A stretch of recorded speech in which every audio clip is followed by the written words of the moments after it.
విహారుగా ఉండేటువంటి శరీరాన్ని పొంగకుండా ఉండేటువంటి శరీరంతో తనకి సుఖంగా ఉండేటువంటి రీతిలో కూర్చొని చేతులు రెండింటినీ కూడా ఇలా ఒళ్ళో పెట్టుకొని, అంటే ఒక ఎడమ చేతిలో కుడి చేతిని ఇలా పెట్టుకొని ఆ ఒడిలో అలా ఉంచుకొని దృష్టిని తన యొక్క నాసిక అగ్రం ఏదైతే ఉందో, అంటే ఈ ముక్కు ఆ చివరి కొన ఏదైతే ఉందో ఆ కొనని తన యొక్క దృష్టిని ఆ కొన మీద నిలిపాలి. ఆ దృష్టిని తన యొక్క నాసిక అగ్రంలో నిలిపాలి. నిలిపి అలా ఉన్నటువంటి వ్యక్తి తన యొక్క ఇంద్రియాల్ని జయించినటువంటి వాడై ప్రాణాయామం చేయాలి. ఆ ప్రాణాయామం కూడా ఎలాగా పూరకం, రేచకం, కుంభకం అని చెప్పి, ముందు పూరకం, తర్వాత కుంభకం, తర్వాత రేచకం అనేటువంటి రీతిలో ప్రాణవాయువునంతటిని కూడా శోధించాలి. ప్రాణాయామం యొక్క అభ్యాసాన్ని కొద్ది కొద్దిగా పెంచుకుంటూ వెళ్ళాలి. అంటే ఇవాళ 3 సార్లు చేస్తే రేపు 4 సార్లు, తర్వాత 5 అట్లా పెంచుకుంటూ సంఖ్యని వెళ్ళాలి.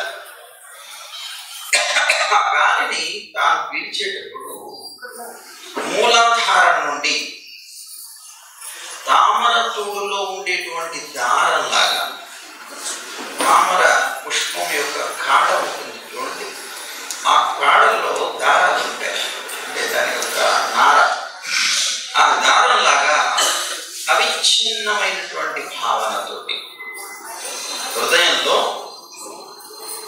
ఘంటానాద సదృశంగా ఒక గంటని మోగించినట్లుగా తన యొక్క నోటి నుంచి ఉచ్చరిస్తూ ఓంకారాన్ని, ప్రణవాన్ని ఉచ్చరిస్తూ ఆ ప్రణవ నాదంతో ప్రాణవాయువుతో కూడా పైకి 12 అంగుళాల వరకు తీసుకుని వెళ్ళాలట వాయువు. అలా వెళ్ళి అది స్వరం, అంటే పంచదశ బిందువు ఏదైతే ఉందో ఆ పంచదశ బిందువులో కలుస్తుంది. ఇలా ప్రాణాయామాన్ని కనుక ప్రతిరోజు 3 పూటల, ప్రతి పూటకి 10 సార్లు చొప్పున ఓంకార నాదంతో కనుక చేసినట్లయితే 1 నెలలోపు మాత్రమే వీళ్ళకి ప్రాణవాయువుని జయించగలిగేటువంటి స్థితి వస్తుందట. ప్రాణవాయువు తనకి స్వాధీనమైపోతుంది. ఆ తర్వాత దేహంలో ఉన్నటువంటిదై ఊర్ధ్వనాళ విశిష్టమైనటువంటి మూర్చుకుపోయినట్లుగా ఉన్నటువంటిది, కర్ణికలతో కూడుకున్నటువంటిది, అలాగే అష్టదళాలతో కూడుకున్నటువంటిది, వికసించినటువంటిదిగా ఉన్నటువంటి హృత్పద్మం ఏదైతే ఉందో, హృదయ పుండరీకం అంటాం. ఆ హృదయ పుండరీకంలో పరమాత్మని ధ్యానం చేయాలి. కర్ణికలో అంటే ఎలా ధ్యానం చేయాలి? ముందు ఆ కర్ణిక ఉంటుంది, ఆ పుష్పం విచ్చుకొని ఉంటే మధ్యలో ఉండేటువంటి భాగాన్ని కర్ణిక అంటాం. ఆ కర్ణికలో క్రమంగా సూర్యచంద్రుడిని, అగ్నిని ఉంచాలి. ఆ తర్వాత ఆ అగ్నిలో ధ్యానమంగళమైనటువంటి నా యొక్క రూపాన్ని భావించాలి. ఎలాంటి రూపాన్ని భావించాలి అనంటే, సమంగా ఉన్నటువంటిది, ప్రశాంతమైనటువంటి వదనంతో ఉన్నటువంటిది, అలాగే దీర్ఘమైనటువంటి సుందరమైనటువంటి బాహువులు కలిగినటువంటి 4 బాహువులతో కూడుకున్నటువంటిది, అలాగే అందమైనటువంటి మెడ కలిగినటువంటిది, అలాగే చక్కనైనటువంటి కపోలాలు కలిగినటువంటిది, అలాగే మనిషి నవ్వుతో కూడినటువంటి ముఖం ఏదైతే ఉన్నదో ఆ ముఖంలో చెవులకి అటు ఇటు సమానంగా ఉంచబడినటువంటి ప్రకాశవంతమైనటువంటి కుండలాలు, మకర కుండలాలు 2 కలిగినటువంటిది, అలాగే పీతాంబరం ధరించినటువంటిది, నల్లని శరీరం, అంటే మన నీలమేఘంలాగా ఉండేటువంటి శరీరం కలిగినటువంటిది, శ్రీవత్సానికి లక్ష్మికి నికేతనమైనటువంటి వక్షస్థలం కలిగినటువంటిది, శంఖ, చక్ర, గద, పద్మ, వనమాల మొదలైనటువంటి వాటితో అలంకరింపబడినటువంటిది. అలాగే నూపురాలతో కూడుకున్నటువంటి, అంటే కాళ్ళకి గజ్జలతో కూడుకున్నటువంటి పాదద్వంద్వం కలిగినటువంటిది. అలాగే కౌస్తుభ కాంతితో ప్రకాశించేటువంటిది. కిరీట, కటక, కటి, సూత్రాలతో కూడినటువంటి శరీరం. అలాగే సర్వాంగ సుందరమై మనోహరమై, అలాగే అది చాలా ఆనందాన్ని కలిగించేటువంటిది. మంచి అంటే అనుగ్రహాన్ని కలిగించగలిగేటువంటి ముఖం కలిగినటువంటిది. కోమలమైనటువంటి నా రూపాన్ని ఆ హృదయ పుండరీకంలో ఆ అగ్నిని, సూర్యచంద్రుల్ని నువ్వు ఎప్పుడైతే స్థాపించావో ఆ అగ్నిలో నా ఈ రూపాన్ని ధ్యానించాలి. నీ మనస్సుని నా సర్వ అవయవాలు ఏవైతే ఉన్నాయో వాటి యందు లగ్నం చేయాలి.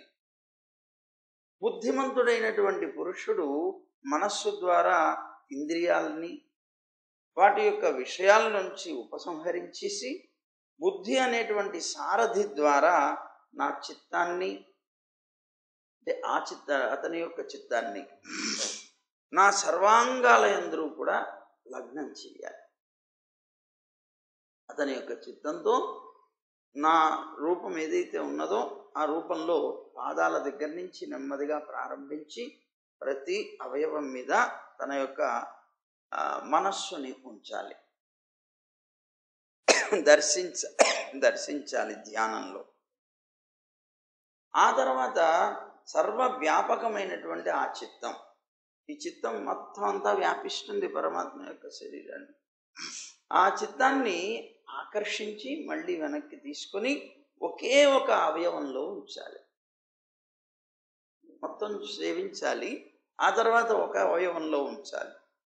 మళ్ళీ ఇతరమైనటువంటి అవయవాలని ధ్యానించకుండా ఆ చిత్తాన్ని సుందరమైనటువంటి హాస్యయుక్తమైనటువంటి ముఖమండలాన్ని దర్శించాలి. ఆ చిత్తంతో, ఆ మనస్సుతో ఆ ముఖమండలాన్ని దర్శించాలి. ఆ తర్వాత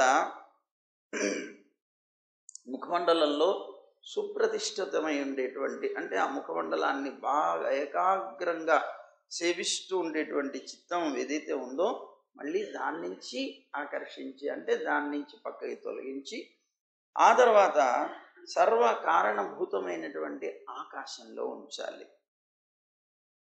ఆ తర్వాత దాని యొక్క ధ్యానం నుంచి కూడా వదిలేసి శుద్ధ బ్రహ్మ అయినటువంటి నా యందు మనస్సుని పూర్తిగా ఉంచి, అంటే ఇవన్నీ ఎందుకు ఉంచాము అంటే ఆ రూపాన్ని మళ్ళీ మనం ధ్యానం చేయడం కోసం, ఆ రూపాన్ని ధ్యానం చేస్తూ ఆ రూపాన్ని మళ్ళీ మనం మనసులో స్మరించుకోవడం కోసం ఒక్కొక్క ఇంద్రియాన్ని సేవిస్తూ, ఇవే మనకి ఉపాసనల కింద వస్తాయి. ఒక్కొక్క ఇంద్రియాన్ని ఉపాసించేటువంటి ఉపాసన క్రమం కూడా ఉపనిషత్తు చెప్తుంది. ఇక ఆ విధమైనటువంటి రీతిలో ఆ ధ్యానం చేస్తూ ఇక ఇతరమైనటువంటి దేని యందు కూడా మనస్సుని పోనివ్వకుండా, ఇతరమైన విషయాలేవి ధ్యానించకుండా ఉండాలి. అట్లా సమాహితమైనటువంటి పూర్తిగా దాని యందు లగ్నం చేయబడినటువంటి చిత్తం కలిగినటువంటి పురుషుడు ఒక జ్యోతి యందు ఇంకొక జ్యోతిలాగా బ్రహ్మస్వరూపుణ్ణైనటువంటి నన్ను ఆ జీవాత్మలోను, సర్వాత్మకుడైనటువంటి నాలో ఆ జీవుణ్ణి దర్శనం చేస్తాడు. అంటే సర్వే సర్వత్రా పరమాత్మే తనకి దర్శనమిస్తాడు. తనలోనూ పరమాత్మను చూస్తాడు, పరమాత్మను తనని చూసుకుంటాడు. ఆ విధమైనటువంటి రీతిని పొందుతాడు అన్నాడు. ఇలా తీవ్రమైనటువంటి ధ్యాన యోగం ద్వారా, ఇది మనం చెప్పుకోవడానికైతే ఒక 2 నిమిషాలు సరిపోతుంది, ఆచరించడానికి మాత్రం చాలా ఆనమాట.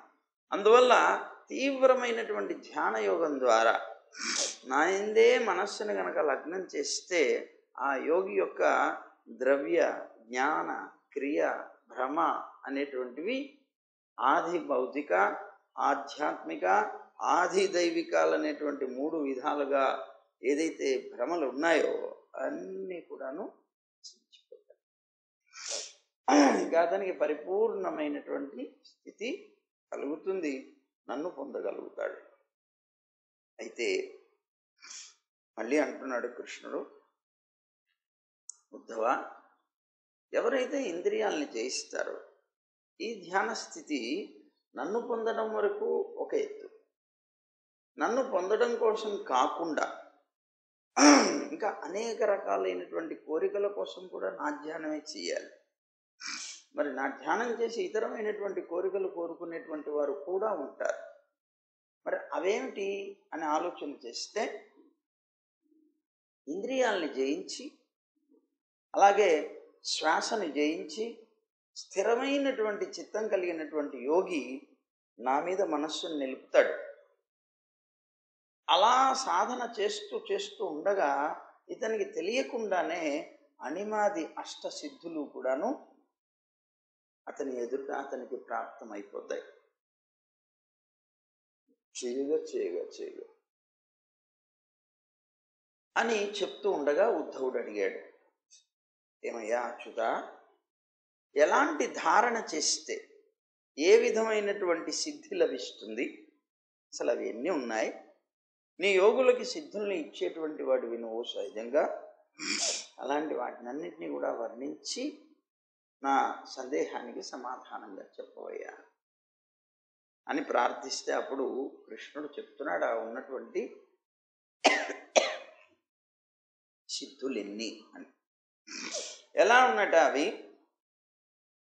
యోగ పారగులైనటువంటి, అంటే యోగాన్ని బాగా చేయగలిగినటువంటి మహానుభావులైనటువంటి యోగులు ఎవరైతే ఉన్నారో వాళ్ళు 18 విధాలుగా ఈ సిద్ధులు ఉన్నాయని వివరిస్తున్నారు.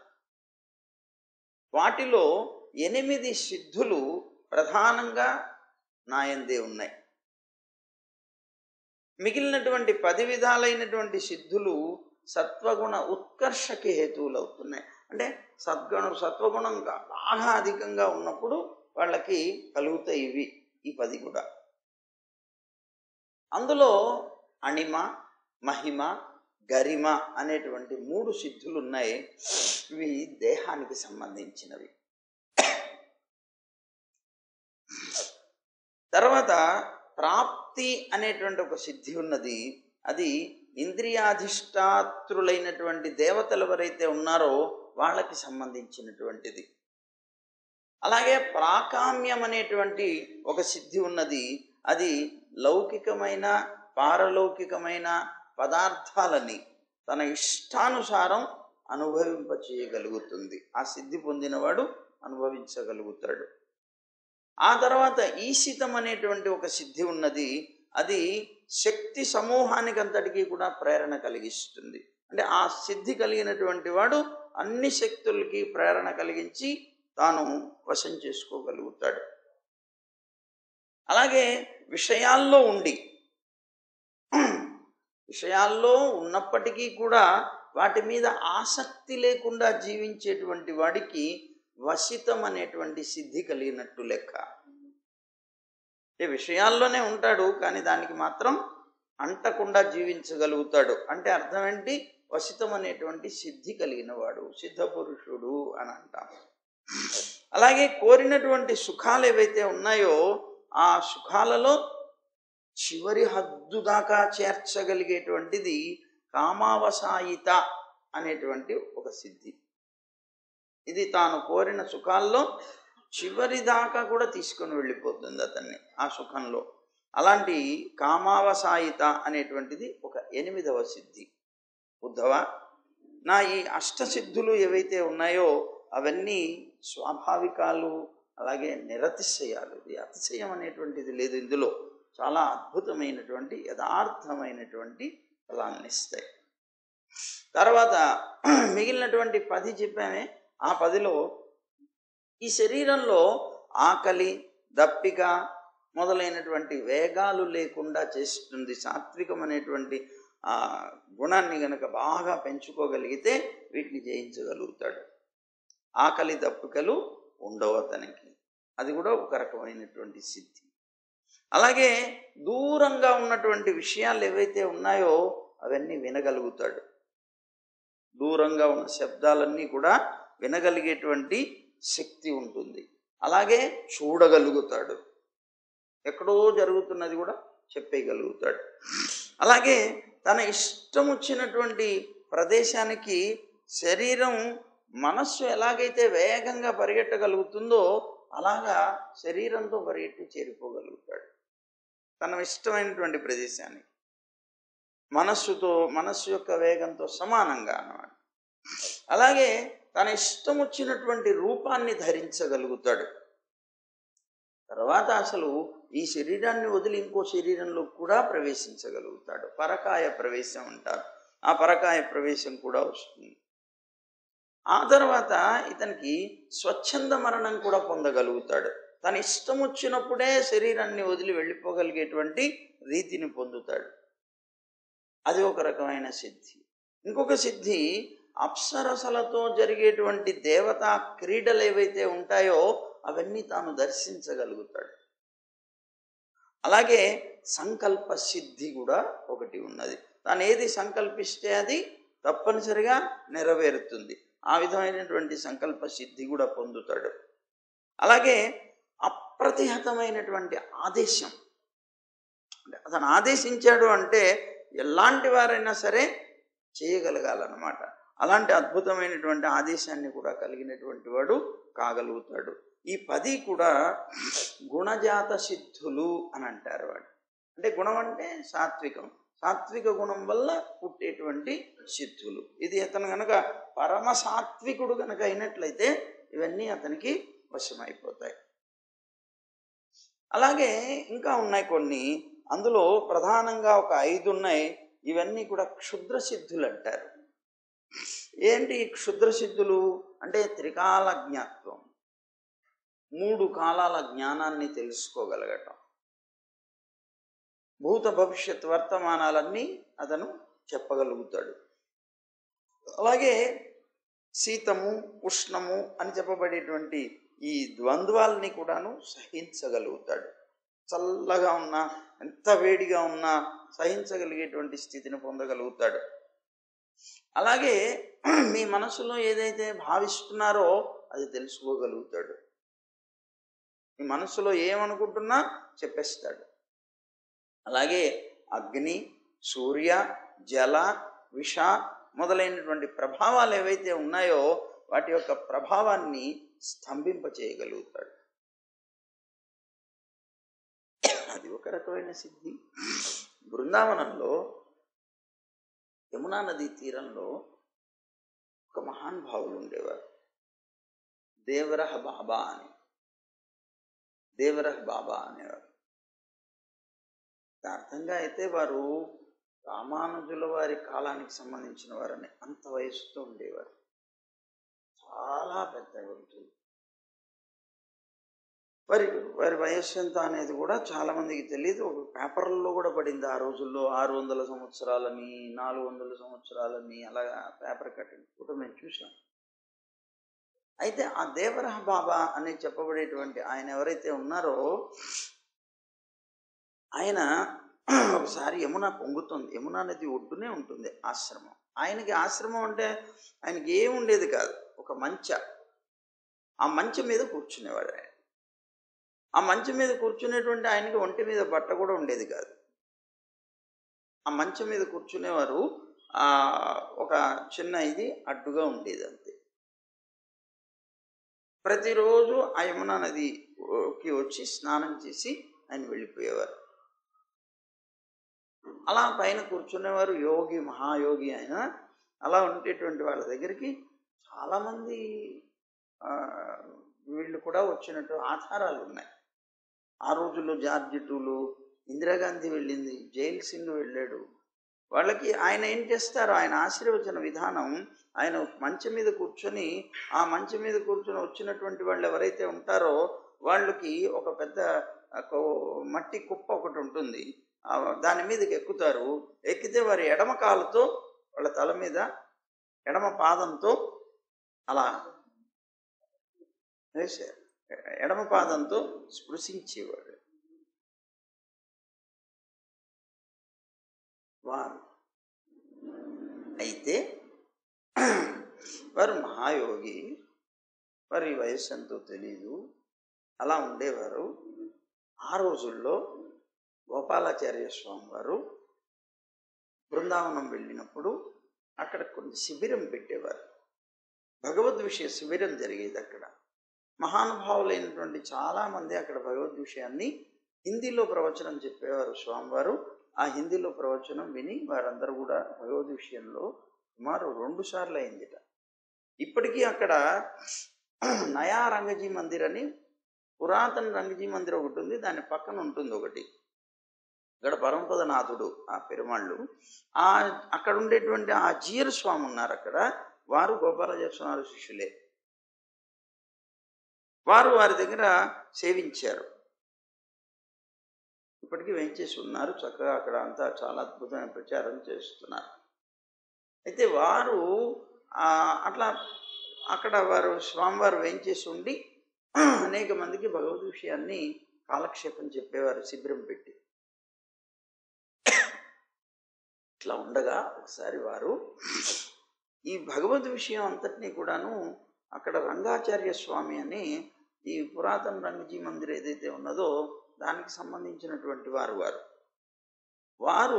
హిందీలోకి అనువాదం చేశారు భగవద్ విషయాన్ని అంతటిని.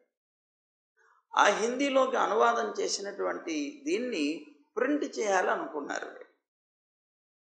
సరే, వీరికి ఎవరో చెప్పారు స్వామివారికి, ఇట్లా దేవరహ బాబా అని చాలా అద్భుతమైనటువంటి శక్తి సంపన్నులు ఉన్నారు, వారి దగ్గరికి వెళ్ళాలని స్వామివారు వెళ్ళారు. వారిని దర్శనం చేద్దాం. స్వామివారు వెళ్ళి లోపలికి వెళుతున్నారు. ఒక ఆవరణ ఏదైతే ఉందో దాంట్లోకి వెళుతూ ఉన్నారు. వారు మంచి మీద కూర్చున్నారు. కూర్చొని వీరిని దూరం నుంచి వారు అలా దిగి వస్తూ ఉన్నారు. వాహనంలో నుంచి వారిని చూడగానే వెంటనే కేకలు వేశారట. ఓ నారాయణ పార్షద వస్తున్నారు, నారాయణ పార్షదులు వస్తున్నారు, వారికి ఆసనం తీసుకురండి అని గట్టిగా కేకలేశారు. నారాయణ పార్షదులు వస్తున్నారు, వారికి ఆసనం తీసుకురండి అని గట్టిగా కేకలు వేసి వారిని పిలిపించి వారి చేత ఆసనం వేయించి వారిని వేయించేశారు గోపాలాచార్య స్వామి వారు. గోపాలాచార్య స్వామి వారు అక్కడ వేయించేశారు. వారికి సంభాషణ జరిగింది. ఆ సంభాషణలో వారు చెప్తూ అసలు ఇక్కడికి వచ్చినటువంటి ఒక క్రమం చెప్పి, ఇట్లా భగవద్ విషయం అనేటువంటిది కాలక్షేపం నడుస్తుంది, దానికి సంబంధించింది హిందీలో అనువాదం చేయబడింది, ఆ చేయబడినటువంటి గ్రంథాన్ని ప్రింట్ చేయాలి అని మేము అనుకుంటున్నాము అనేటువంటి విషయాన్ని వీరు చెప్పారు. చెప్పగానే వారు వెంటనే చాలా అద్భుతమైనటువంటి కార్యం చేస్తున్నారు, దానికి సంబంధించిన ద్రవ్యం అంతా మేము ఇస్తామన్నారు. ఆశ్చర్యం. అనేటప్పటికీ వీరన్నారు, స్వామి మీరిస్తారా? వారికి అసలు ఏమీ లేదు, వారెలా ఇస్తారు అని అనుకున్నారు బాబు. ఎంత అద్భుతమైనటువంటి సేవ చేస్తున్నారు అని అన్నారు. నమ్మాళ్ళు వారు లోకానికి చేసినటువంటి సేవ ముందు ఇది ఎంత అన్నారు వారు. నమ్మాళ్ళు వారు లోకానికి చేసినటువంటి సేవ ముందు ఇదెంత అన్నారట. ఆశ్చర్యపోయారు. ఇది స్వయంగా గోపాలాచార్య స్వామి వారు ఆచార్యులే చెప్పారు మాకు, ఇలా జరిగింది అక్కడికి వెళ్ళి. అయితే వారు తర్వాత కూడా చాలా కాలం ఉన్నారు. మా పూర్వాశ్రమంలో మేము సేవించాలనుకున్నాము, బదరీలో ఉన్నాము. బదరీలో ఉన్న సమయంలో స్వామివారు కూడా, చిన్నజీ స్వామివారు కూడా అక్కడ వేయించేసి ఉన్నారు. ఆ సమయంలో ఎవరో వచ్చి వారితో చెప్పారు, వారు పరంపదించారు. ఆ పరంపదించినటువంటి వారు కపాల మోక్షమై పరంపదించారు. వారు ఒక యోగి. వారం రోజుల ముందే చెప్పేశారట, నేను ఫలానా రోజు ఫలానా సమయానికి వెళ్ళిపోతాను, కానీ నా శరీరాన్ని మాత్రం దహింపజేయటం కానీ పాతి పెట్టడం అంటే ఖననం చేయటం కానీ ఇది చేయొద్దు, నన్ను యమునా నదిలో వదిలేసేయండి. అలా చెప్పారని చెప్పి ఆయన వచ్చి ఆయన స్వామివారితో చెప్తుంటే విన్నాం మేము. ఇట్లా పరంపదించారు, ఇలా అయింది, అక్కడ ఇలా జరిగింది, మరి కపాల మోక్షమైంది, ఇక్కడంతా ఇలా ఇదైందట. అది మన నేపాల్ కృష్ణమాచార్య స్వామి అక్కడే ఉన్నారు ఆ సమయంలో. ఆయన కూడా చూశారట. ఇక పైలి ఉన్నటువంటి వారిని యమునలోకి తీసుకెళ్లారు. యమున మధ్యలో తీసుకెళ్ళి నదిలోకి వదిలేశారు. ఇది ఎందుకు చెప్తున్నా అంటే, వారు ఒకసారి యమునా నది విపరీతంగా పొంగింది. పొంగి వస్తూ ఉంటే ఈ తీరంలో ఉండేటువంటి ప్రజలందరూ కూడా చాలా భయపడిపోయి దాన్ని ఎట్లా మనం ఇదవ్వాలనేటువంటి ఉద్దేశంతో వెంటనే వీరి దగ్గరికి వెళ్ళి వీరిని ప్రార్థించారట. వీరన్నారట, ఏమీ పర్వాలేదు, కంగారు పడకండి, మీరంతాను నాతో పాటు రండి అని చెప్పి ఆ ప్రజలందరినీ తీసుకుని వెళ్ళి దాని ఒడ్డునే కూర్చోబెట్టి మీరంతా కూడా భగవాన్ నామ సంకీర్తనం చేయండి. వాళ్ళ చేత నామ సంకీర్తనం చేయించారు. చేయించిన తర్వాత విపరీతంగా వచ్చేటువంటి ఆ ఇది వెనక్కి వెళ్ళిపోయింది. తమాషా ఆయన ద్వారా అలా జరిగింది. అంటే ఇప్పుడు చెప్తున్నాం కదా, వాటన్నిటినీ కూడాను స్తంభనం, అగ్ని, సూర్య, జల, విష మొదలైనటువంటి వేటినైనా సరే స్తంభింప చేయగలిగేటువంటి ఒక శక్తి ఉంటుంది. సరే, అపరాజయం అనేటువంటి ఒక శక్తి కూడా ఉంటుంది. కాకపోతే ఈ 5 కూడాను క్షుద్రం, అంటే మిగిలినటువంటి వాటికన్నా తక్కువ అని చెప్పబడేటువంటివి చెప్పారు. ఉద్ధవ, వెనక చెప్పబడినటువంటి యోగ ధారణం ఏదైతే ఉందో దానివల్ల కలిగినటువంటి సిద్ధులన్నింటిని యొక్క నామాలు, లక్షణాలు అన్నీ కూడా నీకు చెప్పాను. అయితే ఏ ధారణ ద్వారా ఏ విధమైనటువంటి సిద్ధి కలుగుతుందో చెప్తాను విను అని కృష్ణుడు ఉద్ధవుడికి చెప్తున్నారు. సూక్ష్మభూత రూపమైనటువంటి ఉపాధిలో ఉన్నటువంటి నాయందు సూక్ష్మభూత ఆకార చిత్తాన్ని ప్రవేశపెట్టి ఎవరైతే తన్మాత్ర ఉపాసన చేస్తారో, సూక్ష్మభూతాలు అంటే ఏమిటి? తన్మాత్రలే. స్పర్శ అన్నమాట. ఇవన్నీ కూడాను తన్మాత్రలుగా చెప్తా. అంటే యథార్థంగా భూతం ఒకటి భూమి, భూమి యొక్క తన్మాత్ర గంధం, వాయువు యొక్క తన్మాత్ర స్పర్శ, అలాగే అగ్ని యొక్క తన్మాత్ర రూపం, అలాగే జలం యొక్క తన్మాత్ర రసం, శబ్ద ఆకాశం శబ్దం, శబ్ద స్పర్శ రూప రస గంధాదులను చెప్పబడేటువంటి 5 తన్మాత్రలు సూక్ష్మ రూపాలు భూతాలకి. ఆ తన్మాత్రగా చెప్పబడేటువంటి సూక్ష్మ రూపమైనటువంటి వాటిలో ఉన్నటువంటి నన్ను, అంటే అంతర్యామిగా ఉన్నటువంటి నన్ను ఎవరైతే సూక్ష్మభూత ఆకార చిత్తంతో ఆ చిత్తాన్ని అందులో ప్రవేశపెట్టి ఆ తన్మాత్ర ఉపాసకుడై ఎవరైతే ఉపాసిస్తారో నన్ను, అలాగా అణిమ అనేటువంటి సిద్ధిని పొందుతాడు వాడు.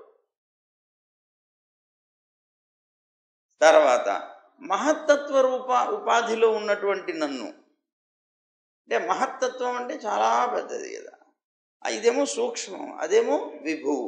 ఆ విభువుగా చెప్పబడేటువంటి మహత్తత్వం ఏదైతే ఉందో దాంట్లో కనుక మహదాకృతి విశిష్టమైనటువంటి చిత్తాన్ని ప్రవేశపెడితే ఎవరైనా వాడు మహిమ అని చెప్పబడేటువంటి సిద్ధిని పొందుతాడు.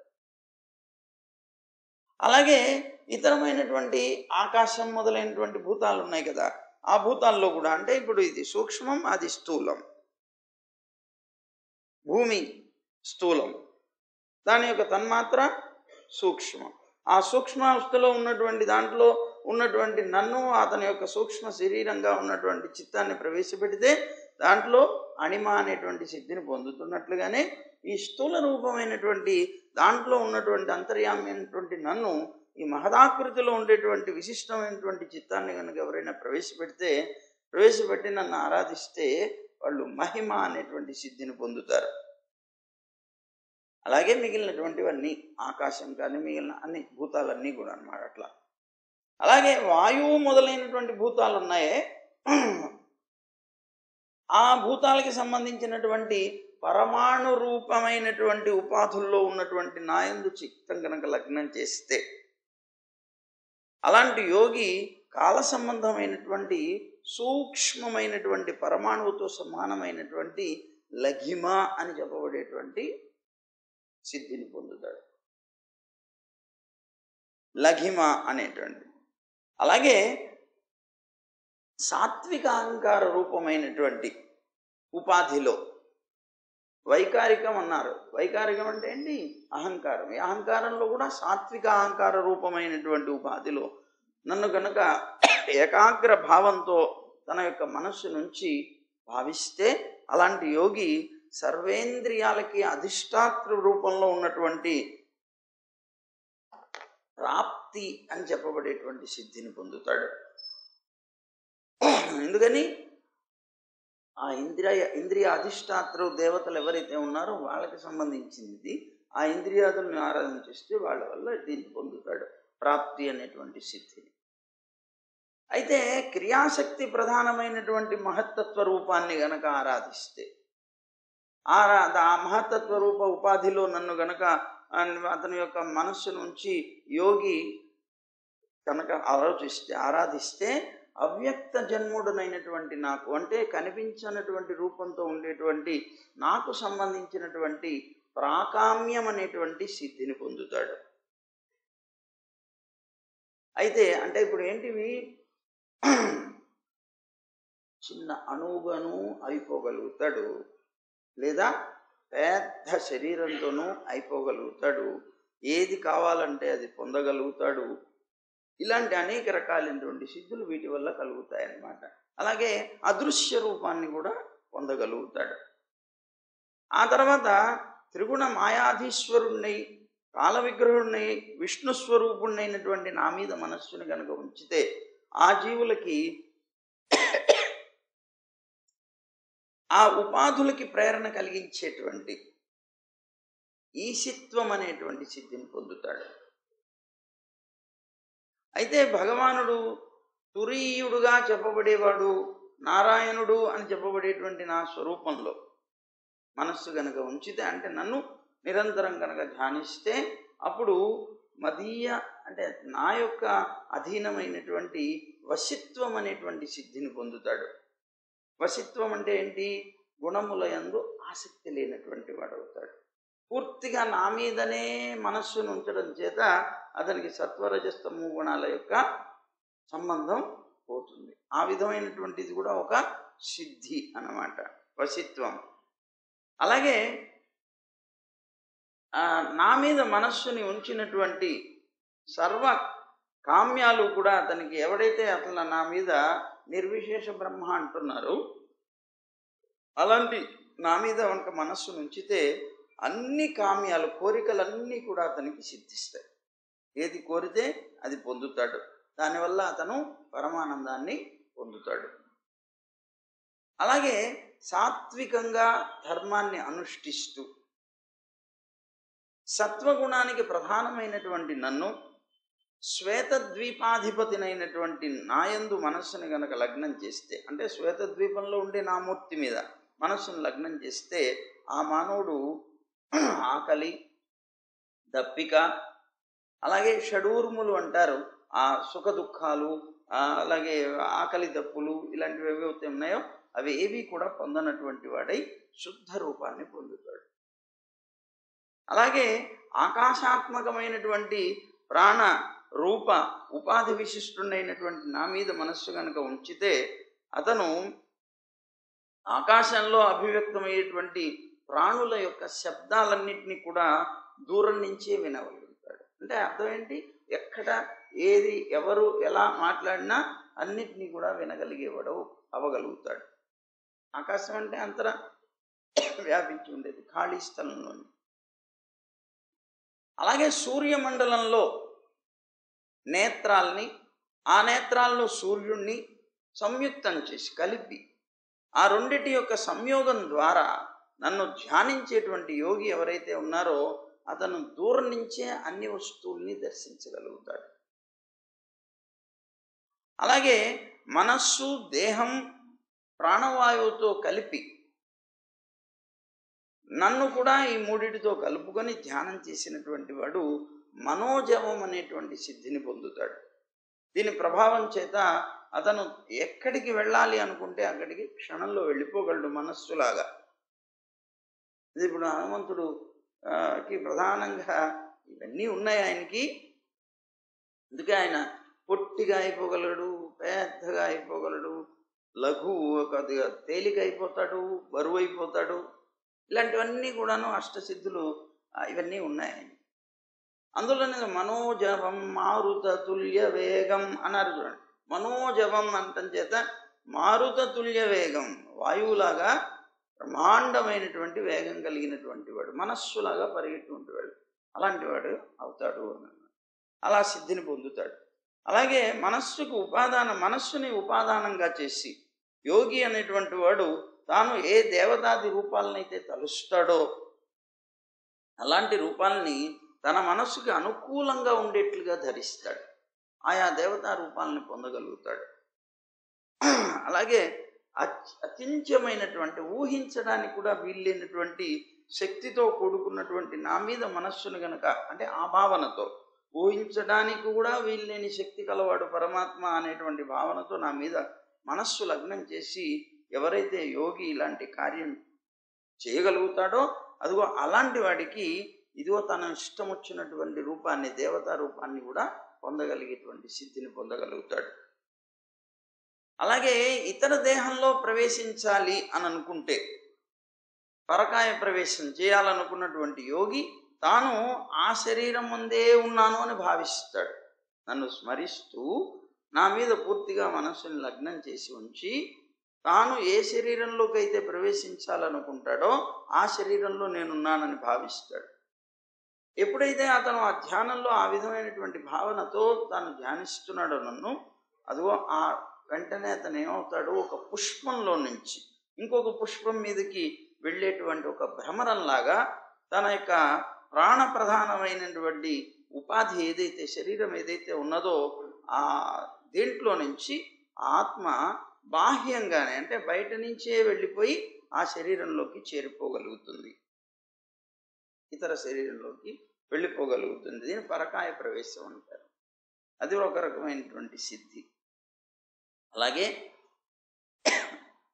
యోగి అయినటువంటి వాడు కాలి మడమ చేత గుదద్వారాన్ని నిరోధించాలి. నిరోధించి ప్రాణ ఉపాధి అయినటువంటి ఆత్మ, అంటే ప్రాణానికి ఆధారమైనటువంటి స్థానమైనటువంటి ఆత్మ ఏదైతే ఉందో ఆ ఆత్మని క్రమంగా హృదయం, అలాగే హృదయం నుంచి వక్షస్థలం, అక్కడి నుంచి కంఠం, అలాగే అక్కడి నుంచి శిరస్సు దాకా కూడా తీసుకుని వెళ్ళాలి ఆత్మని తన యొక్క ధ్యానంలో. అక్కడి నుంచి అది ఏమవుతుంది, బ్రహ్మరంధ్రం దాకా వచ్చి బ్రహ్మరంధ్రంలో ఉండేటువంటి ఆ రంధ్రాన్ని చీల్చుకొని బ్రహ్మ వస్తువుతో కలిసిపోయి శరీరాన్ని వదిలేస్తుంది, ఆ జీవుడు వదిలేస్తాడు. అయితే ఆ యోగి అయినటువంటి వాడు దేవ విహార స్థలాల్లో విహరించాలి అని కోరిక గలవాడు అయ్యాడు అనుకోండి, దేవతలు విహరించేటువంటి స్థలంలో విహరించాలని. అప్పుడు అతను దీన్ని భేదించుకొని బయటికి వెళ్ళడం కాకుండా నా శుద్ధ సత్వాన్ని భావన చేయాలి. అలా చేస్తే సత్వగుణాంశ స్వరూపులైనటువంటి దేవతా స్త్రీలు విహరించడం కోసం అని ఆ విమానాలు ఎక్కి వీటి దగ్గరికి వస్తారు, వచ్చి తీసుకెళ్తారు. సత్య సంకల్పమయుడైనటువంటి నా మీద మనస్సు నుంచి, అంటే ఏ ఏ గుణాలైతే చెప్తున్నారో, ఏ ఏ రూపాలైతే చెప్తున్నారో ఆ రూపాన్ని భావించేటువంటి వాళ్ళు అవి పొందుతారు. మోక్షం కాకుండా కోరుకునేవారు, గుర్తుపెట్టుకోండి. ఇది సత్య సంకల్పమయుడైనటువంటి నాయందు, అంటే ఆ భావనతో ఆ రూపంగా భావన చేసేటువంటి వాడు ఎవరైతే ఉంటారో, అంటే అలా మనస్సుని నా మీద ఉంచి శ్రద్ధ చూపించేటువంటి వాడు ఏ విధమైనటువంటి విషయాల్ని తాను సంకల్పిస్తాడో అలాంటి విషయాలన్నీ తాను పొందుతాడు. అంటే తాను ఏది కోరితే అది పొందగలుగుతాడు. సర్వనియంతని, సర్వవశీకర్తని అయినటువంటి నన్ను ధ్యానించడం వల్ల, ఆ రూపంతో నన్ను గనక యోగి అయినటువంటి వాడు ధ్యానిస్తే ఈశేషితత్వ శక్తిని పొందుతాడు. ఈశితత్వం అంటారు. ఈ సిద్ధితో అంటే శాసనం చేయగలిగేది. అతని యొక్క ఆజ్ఞ నా ఆజ్ఞలాగానే అంతటా అప్రతిహతంగా ఉంటుంది, ఎక్కడ దానికి అడ్డు అనేటువంటిది ఉండదు అన్నాడు. యోగి నా మీద మనస్సు నుంచి నా భక్తి ప్రభావం చేత యథార్థంగా శుద్ధుడవుతాడు. అతని యొక్క బుద్ధి ఏదైతే ఉందో జనన మరణాది విషయాలని కూడా అతను తెలుసుకోగలిగేటువంటి స్థితిని పొందుతాడు. అంటే పుట్టుక చావు ఈ రెండింటినీ కూడాను తెలుసుకోగలుగుతాడు. అంతేకాకుండా భూత భవిష్యత్ వర్తమాన కాలాల్లో జరిగినవి, జరగబోయేవి, జరుగుతున్నవి అన్నిటినీ కూడాను చెప్పేస్తాడు, వాడు తెలుసుకోగలుగుతాడు. అలాగే జలం ద్వారా లోకంలో ఈ జలంలో ఉన్నటువంటి ప్రాణులు ఆ జలం ద్వారా చావడం అనేటువంటిది ఎక్కువ ఉండదు కదా.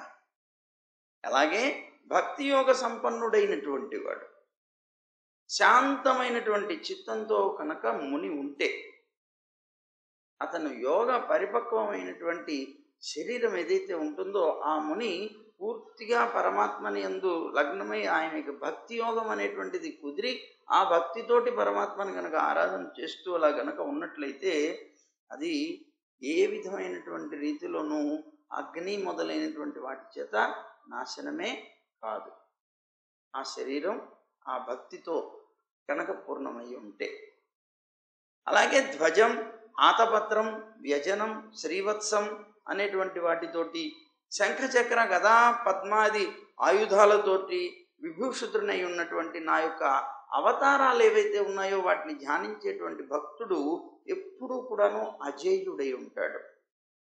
అతను ఏ విధంగా భయం అనేటువంటిది ఉండదు. అతను ఎప్పుడూ ఓడిపోవడం అనేటువంటిది ఉండదు.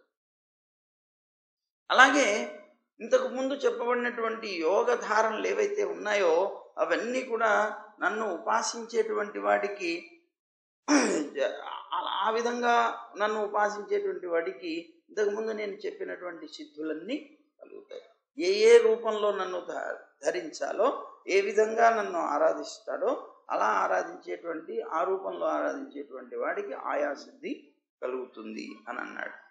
అలాగే ఇంద్రియాల్ని జయించిన వాడు దాంతుడు, అలాగే శ్వాసని చిత్తాన్ని రెండింటినీ కూడా జయించినటువంటి వాడు, అలాగే నన్ను పూర్తిగా ధరించగలిగేటువంటి వాడు, అంటే మనస్సులో స్థిరంగా నిలుపుకోగలిగినటువంటి వాడు, ఆ పురుషుడికి లభించినటువంటి సిద్ధి అనేటువంటిది ఏది ఉండదు.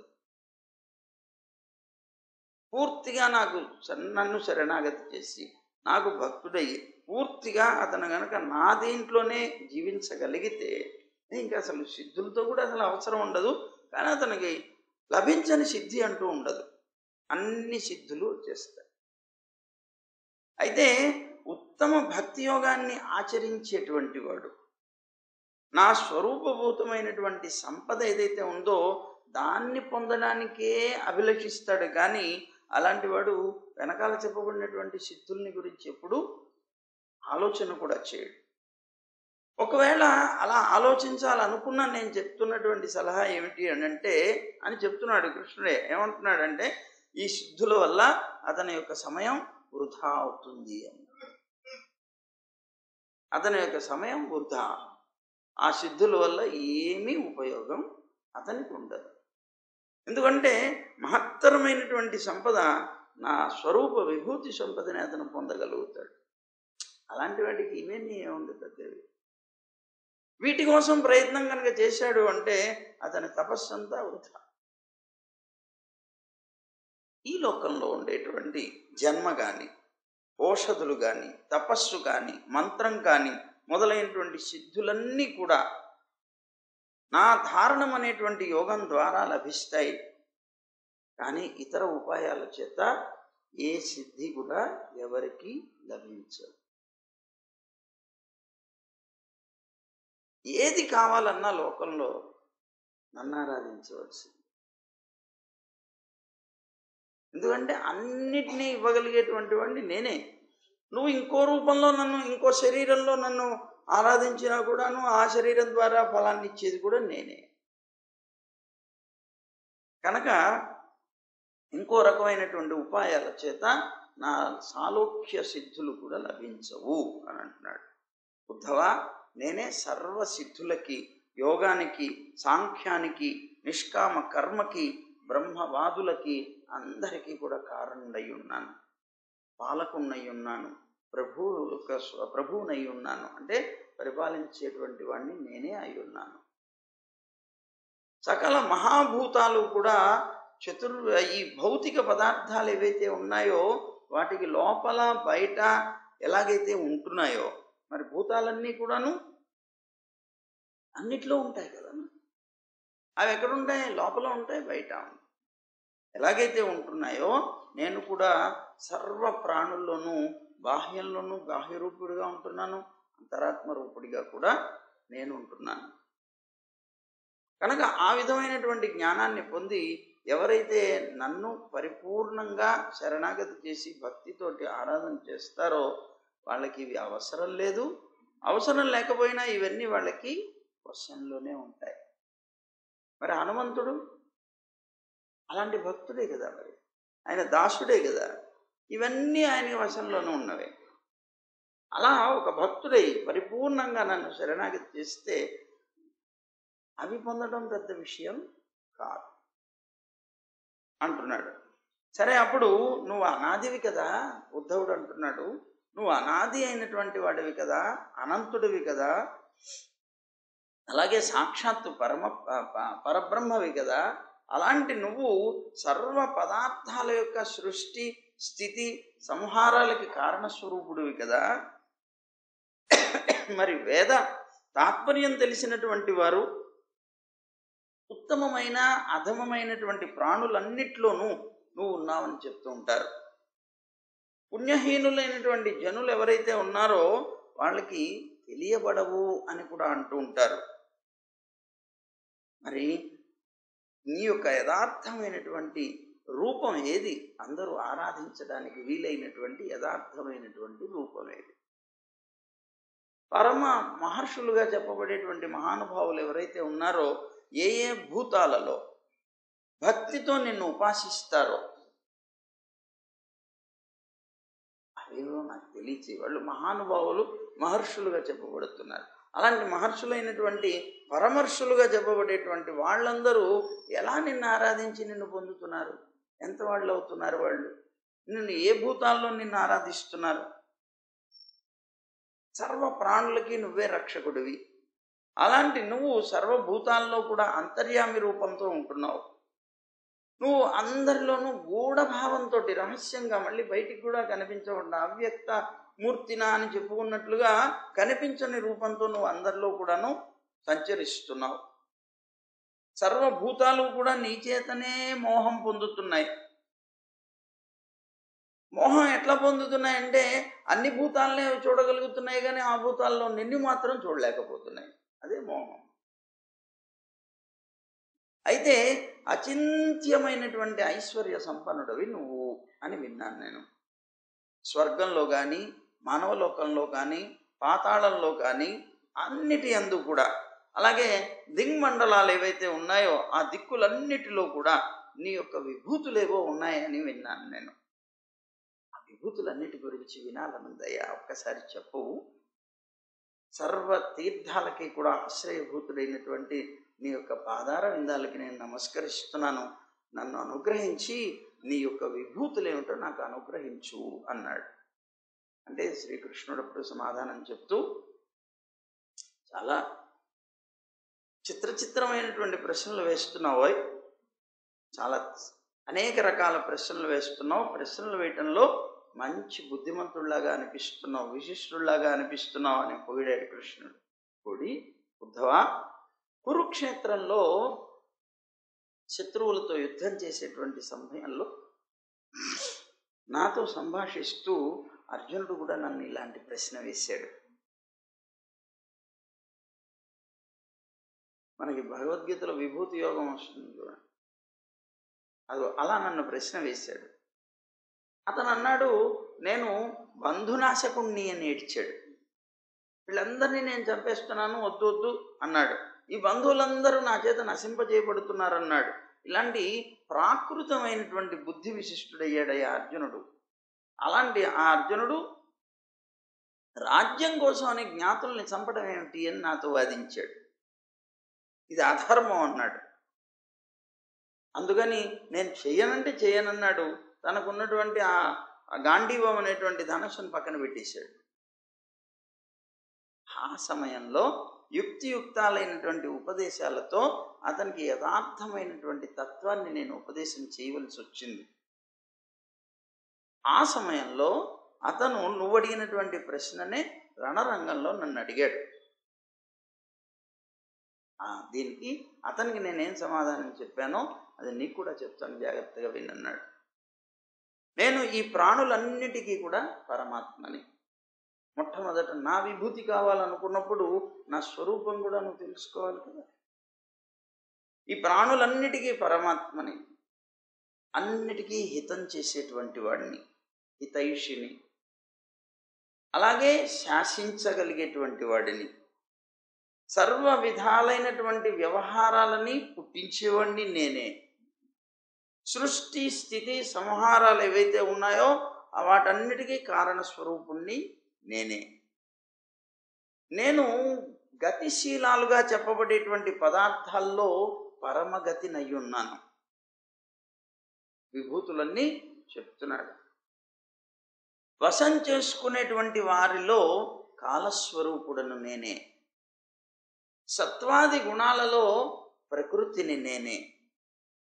గుణవంతులైనటువంటి వస్తువులు ఏవైతే ఉంటాయో, గుణవంతాలుగా ఉండేటువంటి వస్తువులు, అందులో స్వాభావికమైనటువంటి గుణస్వరూపుడను నేనే. అంటే స్వభావ సిద్ధంగా ఉండేటువంటి గుణం అన్నమాట. నేను గుణయుక్తులైనటువంటి వస్తువుల్లో సూత్రాత్మకుడనై ఉన్నాను. మహత్పదార్థాల్లో మహత్తత్వాన్నై ఉన్నాను. అంటే అన్ని పెద్ద వాటిల్లో నేను అన్నిటికన్నా పెద్దవాడిని. సూక్ష్మ పదార్థాల్లో జీవుణ్ణై ఉన్నాను. ఎందుకు? జీవుడి యొక్క స్వరూపం అణువు.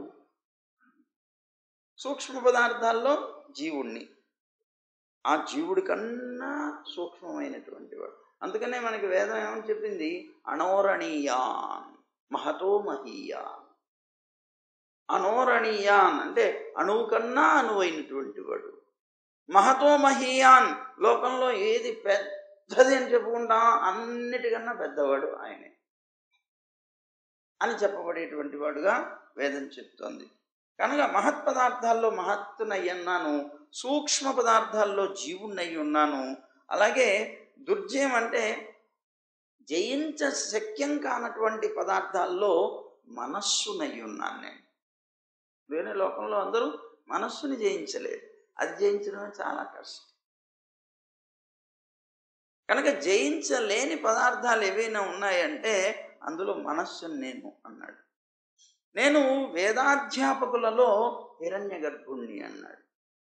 అంటే వేదాన్ని చెప్పేటువంటి వాళ్ళు, అధ్యాపన, అలాంటి వాళ్ళలో హిరణ్య గర్భుణ్ణి నేను అంటే బ్రహ్మ.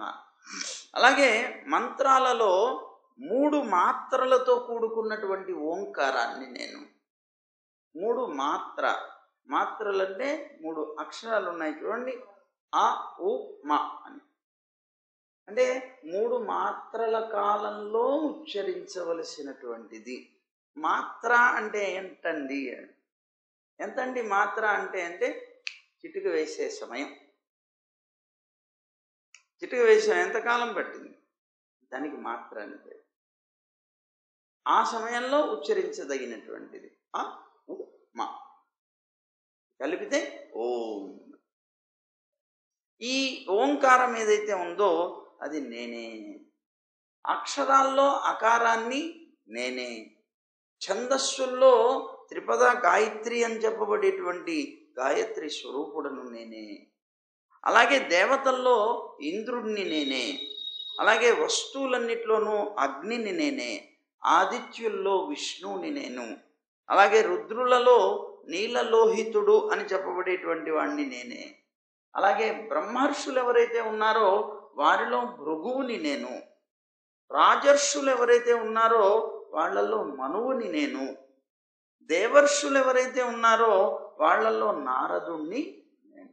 ఇప్పుడు 3 ఋషులు తెలిసారు మనకి. ఎవరు వాళ్ళు? బ్రహ్మర్షులు, దేవర్షులు, రాజర్షులు, వాళ్ళలో వాళ్ళని నేను. అలాగే ధేనువులలో కామధేనువుని నేనే. సిద్ధేశ్వరులైనటువంటి వారిలో కపిలుడిని నేను. పక్షులలో గరుత్మంతుణ్ణి నేను.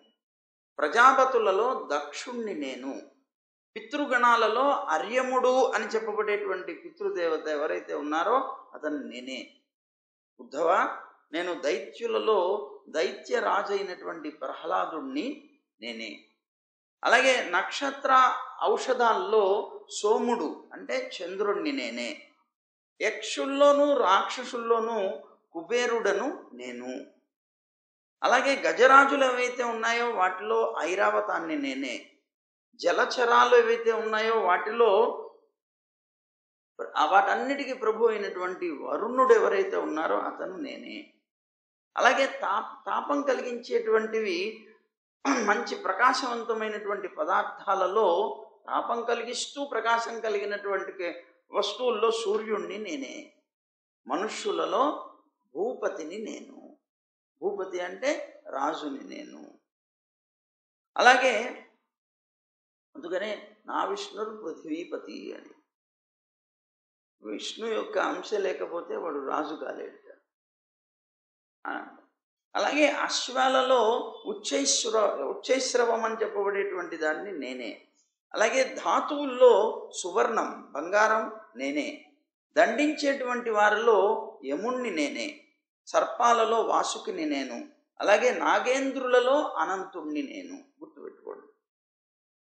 గుర్తుపెట్టుకోవాల్సింది ఏమిటి? సర్పాలు వేరు, నాగులు వేరు.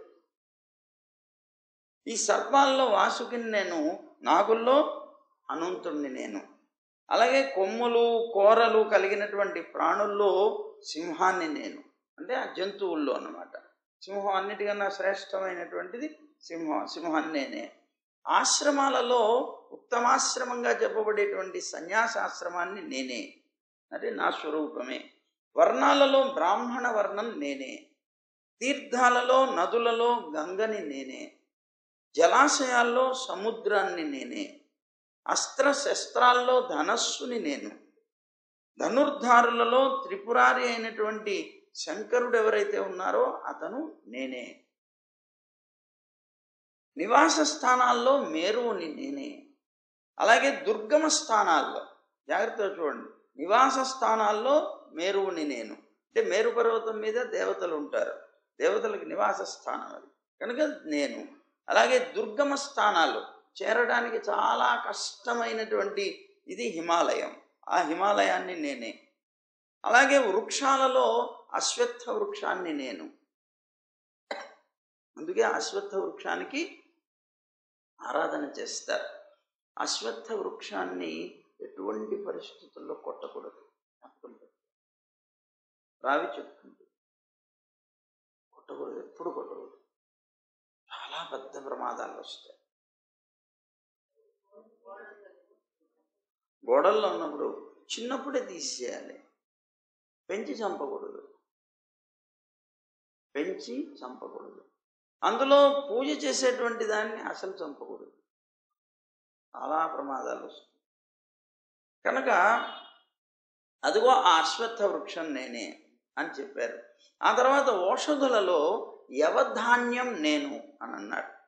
పురోహితులలో వశిష్ఠుణ్ణి నేను. వేదజ్ఞులలో బృహస్పతిని నేను. సేనాపతులలో కార్తికేయుణ్ణి నేను. సన్మార్గ ప్రవృత్తుల్లో బ్రహ్మని నేనే అన్నాడు. సర్వ విధమైనటువంటి యజ్ఞాలు ఉన్నాయే వాటిలో వేద పాఠ రూపమైనటువంటి యజ్ఞస్వరూపుణ్ణి నేనే. అలాగే వ్రతాలలో అహింసా వ్రతాన్ని నేనే. పరిశుద్ధం చేసేటువంటి పదార్థాలు ఉంటాయి. వాటిలో వాయువు, అగ్ని, సూర్యుడు, జలం, వాక్కు ఇవన్నీ నేనే. అలాగే అష్టాంగ యోగాలలో సమాధి స్వరూపుడను నేనే. విజయాభిలాషులైనటువంటి పురుషుల్లో మంత్రస్వరూపుడిని నేనే. అలాగే సర్వ కౌశలాలలో కూడా అన్వీక్షకి విద్య అనేటువంటిది ఉంది. దాని యొక్క స్వరూపుణ్ణి నేనే. అలాగే ఖ్యాతివాదులైనటువంటి వాళ్ళల్లో వికల్ప స్వరూపుణ్ణి నేనే. స్త్రీలలో శతరూపని నేను, పురుషులలో స్వయంభూమను నేను. మునులలో నారాయణుడని నేను, బ్రహ్మచారుల్లో సనత్కుమారుడు అని చెప్పబడేటువంటి వాడిని నేనే. అలాగే ధర్మాలలో అభయప్రధానమైనటువంటి ధర్మస్వరూపుడిని నేనే. అభయస్థానాలలో అంతర్నిష్టాస్వరూపుణ్ణి, అంతర్నిష్ట కలిగినటువంటిది ఏదైతే ఉంటుందో ఆ స్వరూపాన్ని నేనే. అలాగే గుహ్య వస్తువులు, రహస్యకరమైనటువంటి వస్తువుల్లో ప్రియ వచన స్వరూపుడను నేను. అలాగే మౌన స్వరూపుడను నేను. మిథునాలలో ప్రజాపతిని నేను అన్నాడు. అలాగే అప్రమత్తమైనటువంటి పదార్థాలు, అప్రమత్త పదార్థాలంటే కాలం, ఆ కాలంలో సంవత్సర స్వరూపుడను నేను. ఋతువులలో వసంత ఋతువుని నేను, మాసాలలో మార్గశీర్ష మాసాన్ని నేను, నక్షత్రాల్లో అభిజిత్ అని చెప్పబడేటువంటి నక్షత్రాన్ని నేను, యుగాలలో కృతయుగాన్ని నేను, ధీరులలో దేవలుడు అని చెప్పబడేటువంటి వాడిని నేను, అలాగే అసితుడు అనేటువంటి వాడిని కూడా నేనే. అలాగే వేద విభాగకర్తలు ఎవరైతే ఉన్నారో వాళ్లలో కృష్ణద్వైపాయనుడు అని చెప్పబడేటువంటి వాడిని నేను. అలాగే పండితులలో వివేకి అయినటువంటి శుక్రాచార్యుణ్ణి నేను. భగవత్పదవాచ్యులైనటువంటి పురుషులలో నేను వాసుదేవుణ్ణి. అంటే భగవంత్ శబ్దంతో చెప్పబడేటువంటి పురుషులు ఎవరైతే ఉన్నారో వాళ్ళలో వాసుదేవుణ్ణి నేను. భగవద్భక్తులలో ఉద్ధవుణ్ణి నేను. ఉద్ధవుడికి చెప్తున్నారు ఇది, ఉద్ధవుణ్ణి నేను. కింపురుషులలో హనుమంతుణ్ణి నేను. అంటే హనుమంతుడు కింపురుషుడు అన్నమాట. అలాగే విద్యాధరులలో సుదర్శనుణ్ణి నేను. సుదర్శనుడు విద్యాధరుడు అన్నమాట. వాళ్ళు ఒక దేవతల్లో ఒక రకమైనటువంటి జాతి, అది వాళ్ళ విద్యాధరులు. అలాగే కింపురుషులు, కిన్నరులు మనం చెప్తూ ఉంటాం కదా, అది ఆ కింపురుషుల్లో హనుమంతుడు, విద్యాధరుల్లో సుదర్శనుని నేనే. రత్నాలలో పద్మరాగం అని చెప్పబడేటువంటి రత్నాన్ని నేను. సుందర వస్తువుల్లో పద్మకోశాన్ని నేను, అంటే పద్మం అన్నమాట, ఆ పద్మకోశాన్ని నేను. అలాగే దర్భజాతీయమైనటువంటి పదార్థాలు, గడ్డి సంబంధంగా వచ్చేటువంటి వాటిలో కుశం, దర్భని నేను. అలాగే హవ్యములు, అంటే యజ్ఞం చేసేటప్పుడు వాడేటువంటి హవ్యాల్లో ఘృతం, గోఘృతం ఉంటుంది, గోవు యొక్క నెయ్యి, ఆవు నెయ్యి నేనే అన్నాడు. అలాగే వ్యాపారుల్లో ఉండేటువంటి లక్ష్మిని నేనే. కపట స్వభావులైనటువంటి పురుషుల్లో ఉండేటువంటి ద్యూతాన్ని నేనే. అలాగే కష్టాల్ని సహించేటువంటి వారిలో ఉండే క్షమాగుణాన్ని నేను. సాత్వికుల్లో ఉండేటువంటి సత్వగుణాన్ని నేనే. అలాగే బలవంతుల్లో ఉండేటువంటి ఉత్సాహం, పరాక్రమం, ఇవన్నీ కూడా నేనే. దాంతోపాటు భగవద్భక్తుల్లో ఉండేటువంటి భక్తియుక్తమైనటువంటి నిష్కామ కర్మ నా స్వరూపమే. అలాగే నవసాత్వతమూర్తుల్లో వాసుదేవుణ్ణి నేనే అంటున్నారు. అలాగే నేను గంధర్వుల్లో విశ్వావసుణ్ణి, అప్సరసల్లో పూర్వచిత్తి అని చెప్పబడేటువంటి అప్సరసని, భూధరాల్లో స్థైర్యాన్ని, పృథివిలో గంధ తన్మాత్రని అయి ఉన్నాను. నేను జలాల్లో రసాన్ని, తేజస్సు కలిగినటువంటి వారిలో సూర్యుణ్ణి, సూర్య చంద్ర తారక గణాల్లో ప్రభని, ఆకాశంలో పరమ శబ్దాన్ని అయి ఉన్నాను. నేను బ్రాహ్మణ భక్తుల్లో విరోచన పుత్రుడైనటువంటి బలిని, బలి చక్రవర్తిని. వీరులలో అర్జునుణ్ణి. అలాగే ప్రాణులలో ఉత్పత్తి స్థితి ప్రళయ స్వరూపుడని. అలాగే పాదాలలో ఉండేటువంటి గమన శక్తిని నేనే. వాక్కుల్లో ఉండేటువంటి మాట్లాడే శక్తిని నేనే. వాయువులో ఉండేటువంటి మల విసర్జన శక్తిని నేనే. అష్టాల్లో ఉండేటువంటి గ్రహణ శక్తి నేనే. జననేంద్రియాల్లో ఉండేటువంటి ఆనంద ఉపభోగ శక్తిని నేనే. అలాగే త్వక్కు అంటే చర్మంలో ఉండేటువంటి స్పర్శాశక్తిని నేనే. నేత్రాల్లో ఉండేటువంటి దర్శన శక్తిని నేనే. నాలుకలో ఉండేటువంటి ఆస్వాదన శక్తిని నేనే. చెవుల్లో ఉండేటువంటి శ్రవణ శక్తిని, నాసికలో ఉండేటువంటి ఆఘ్రాణ శక్తిని నేనే. నేనే రూప, రస, గంధ, స్పర్శ, శబ్దాలనేటువంటి పంచతన్మాత్రలని, అహంకారాన్ని, మహత్తత్వాన్ని, పంచభూతాలని, ఏకాదశ ఇంద్రియాలని, పురుషుడు, ప్రకృతి, సత్వరజ తమస్సులు, పరబ్రహ్మము నేనే.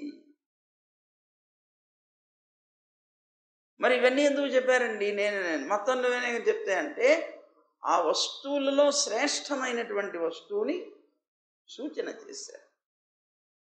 దీన్ని బట్టి మనకేం తెలుస్తుందో ఆ వస్తువులో శ్రేష్టమైంది ఇది అని తెలుస్తుంది. అంటే ఆ మిగిలిన వస్తువులన్నీ ఆయన కాదా అంటే కాదని కాదు అర్థం. ఇప్పటికే ఆ శ్రేష్ఠ వస్తువుని చెప్పి నేనే అని చెప్పాడు. ఈ సర్వ పదార్థ పరిగణం అంతా కూడా అది అలాగే జ్ఞానము, వాటి యొక్క ఫలమైనటువంటి తత్వ నిర్ణయము, ఇవన్నీ నేనే. నేనే ఈశ్వరుణ్ణి, నేనే జీవుణ్ణి, నేనే గుణాన్ని, నేనే గుణిని, నేను క్షేత్రజ్ఞుణ్ణి, అలాగే సర్వాత్మకుడను, నేను లేని పదార్థం ఏది కూడా లేదు అన్నాడు. లెక్క పెట్టడానికి మొదలు పెడితే ఒక్కొక్కప్పుడు కూర్చొని పరమాణువులైనటువంటి వాటినన్నిటినీ లెక్క పెట్టవచ్చునేమో, కానీ అసంఖ్యాకములైనటువంటి బ్రహ్మాండాలు ఏవైతే ఉన్నాయో వాటన్నిటినీ సృష్టించేటువంటి నా విభూతుల్ని మాత్రం ఎవరు లెక్క పెట్టలేరు. ఇంత మటుకు మన వాళ్ళు ఎంతో గొప్ప జ్ఞానం ఉన్నవాళ్ళం అనుకునేటువంటి వాళ్ళు గెలాక్సీలో ఉండేటువంటి గ్రహాలని కనుక్కోవడమే చేయలేకపోయారు. వాటిని లెక్క పెట్టడానికి లెక్కలేనన్ని ఉన్నాయి. అవన్నీ నా చేత సృష్టింపబడినవే. వస్తువుల్లో ఉండేటువంటి తేజస్సు కానీ, శ్రీ కానీ, కీర్తి కానీ, ఐశ్వర్యం, లజ్జ, త్యాగం, సౌందర్యం, సౌభాగ్యం, పరాక్రమం, తితిక్ష, విజ్ఞానం మొదలైనటువంటి శ్రేష్ఠ గుణాలన్నీ కూడా నా అంశాలే.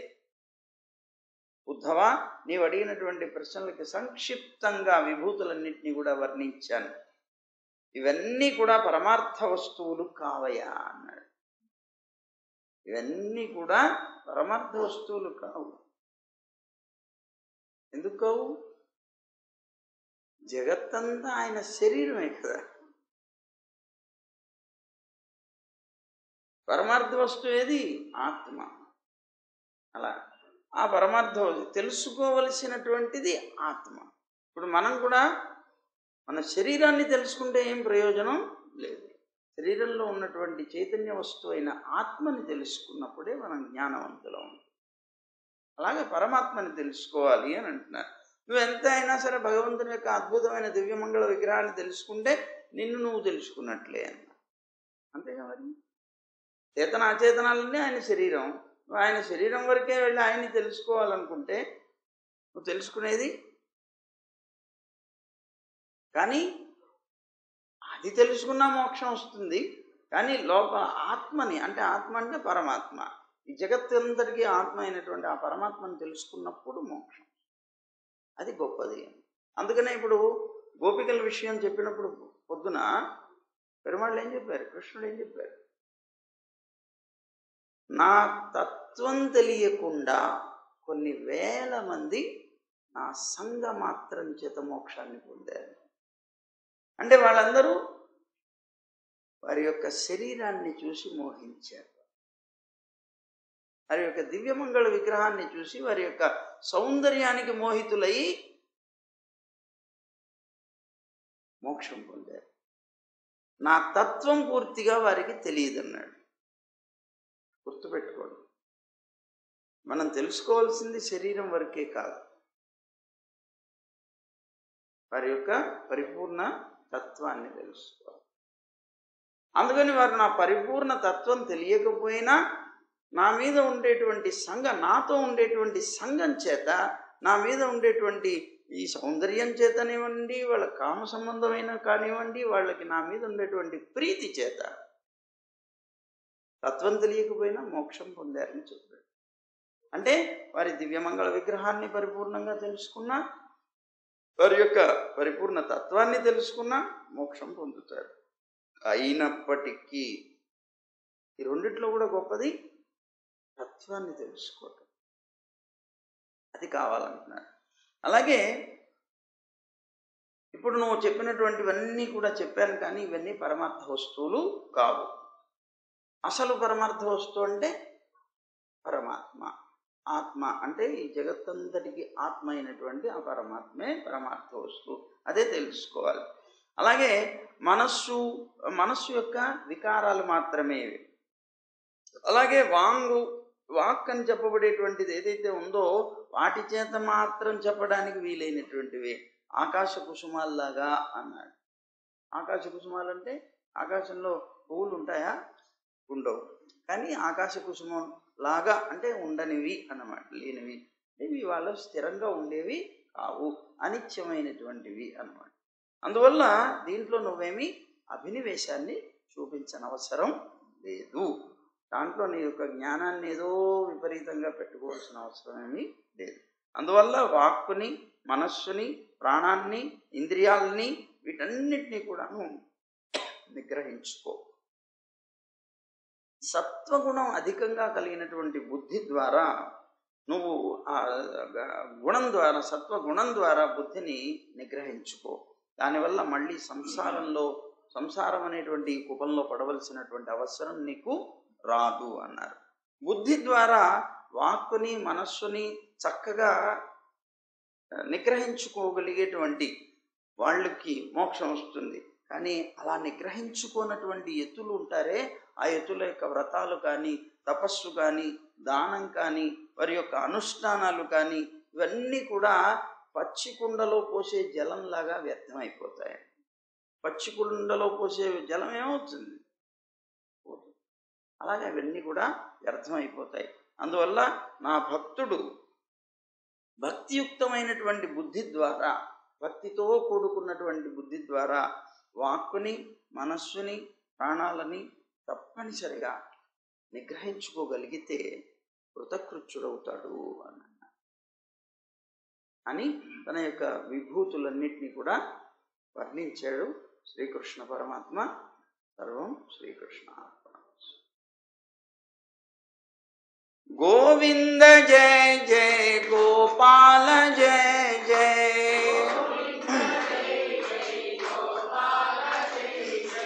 రాధారమణ హరి గోవింద జయ జయ,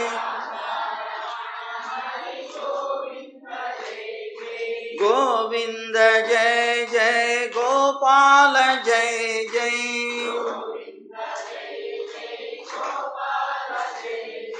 రాధారమణ హరి గోవింద జయ జయ,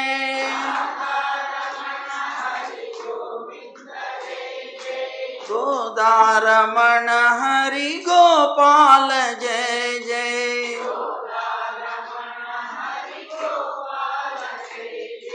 గోవింద గోవింద గోవింద జయ జయ,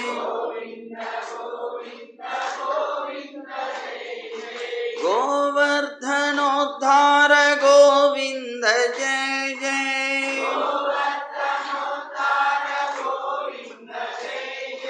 గోపీ మనోహర ముకుంద జయ జయ,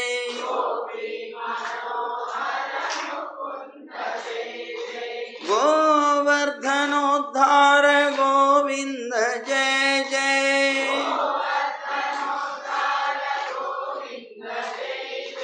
గోపీ మనోహర ముకుంద జయ జయ,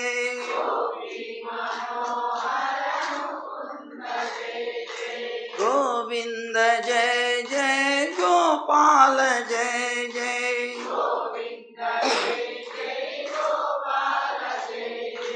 గోవింద జయ జయ గోపాల జయ జయ.